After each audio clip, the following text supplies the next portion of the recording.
इस दिन रखा जाएगा योगिनी एकादशी का व्रत। इस कथा को पढ़ने से मिलेगी समस्त पापों से मुक्ति। योगिनी एकादशी आषाढ़ मास की पहली एकादशी को कहते हैं। आषाढ़ मास के कृष्ण पक्ष की एकादशी को योगिनी एकादशी कहते हैं। इस साल योगिनी एकादशी का व्रत 2 जुलाई को रखा जाएगा। योगिनी एकादशी का व्रत भगवान विष्णु का शयन काल आरंभ होने से ठीक पहले की एकादशी होती है। योगिनी एकादशी के बाद देवशयनी एकादशी से भगवान विष्णु 4 महीने के लिए क्षीर सागर में सोने चले जाते हैं। बता दें कि एकादशी व्रत और आषाढ़ का महीना दोनों ही श्रीहरि को प्रिय हैं, इसलिए इस एकादशी का महत्व बाकी सबसे खास माना जाता है। आइए जानते हैं योगिनी एकादशी की शुभ तिथि कब से कब है, साथ ही जानते हैं इसका महत्व और पूजा विधि। योगिनी एकादशी की डेट और शुभ मुहूर्त। योगिनी एकादशी यानी कि आषाढ़ मास कृष्ण पक्ष की एकादशी का आरंभ 1 जुलाई को सुबह 10:27 से होगा और इसका समापन 2 जुलाई को सुबह 8:41 पर होगा। योगिनी एकादशी का व्रत 2 जुलाई को रखा जाएगा। योगिनी एकादशी के व्रत का पारण 3 जुलाई को सुबह 5:27 से सुबह 7:11 पर होगा।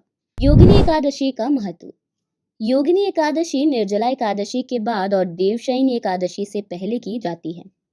मान्यता है कि इस व्रत को करने से आपके घर में धन संपत्ति वैभव आता है और आपको सुख समृद्धि की प्राप्ति होती है।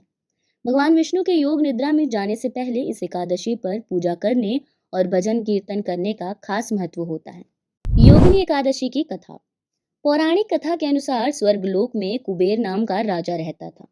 वह शिव भक्त था, रोजाना महादेव की पूजा किया करता था। उसका हेम नाम का माली था जो हर दिन पूजा के लिए फूल लाता था। माली की पत्नी का नाम विशालाक्षी था। वह बेहद सुंदर थी।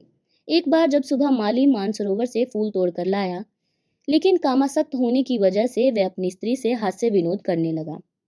राजा को उपासना करने में देरी हो गई, जिसकी वजह से वह क्रोधित हुआ। ऐसे में राजा ने माली को श्राप दे दिया। उन्होंने कहा कि तुमने ईश्वर की भक्ति से ज्यादा कामासक्ति को प्राथमिकता दी है। तुम्हारा स्वर्ग से पतन होगा और तुम धरती पर स्त्री वियोग और कुष्ठ रोग का सामना करोगे। इसके बाद वह धरती पर आ गिरा, जिसकी वजह से उसे कुष्ठ रोग हो गया और उसकी स्त्री भी चली गई। वह कई वर्षों तक धरती पर कष्टों का सामना करता रहा। एक बार माली को मार्कंडे ऋषि के दर्शन हुए। उसने अपने जीवन की सभी परेशानियों को बताया। ऋषि को माली की बातों को सुनकर आश्चर्य हुआ। ऐसे में मार्कंडे ऋषि ने उसे योगिनी एकादशी के व्रत के महत्व के बारे में बताया। मार्कंडे ने कहा कि इस व्रत को करने से तुम्हारे जीवन के सभी पाप खत्म होंगे और तुम पुनः भगवत कृपा से स्वर्गलोक को प्राप्त करोगे। माली ने ठीक ऐसा ही किया। भगवान विष्णु ने उसके समस्त पापों को क्षमा करके उसे पुनः स्वर्गलोक में स्थान प्रदान किया।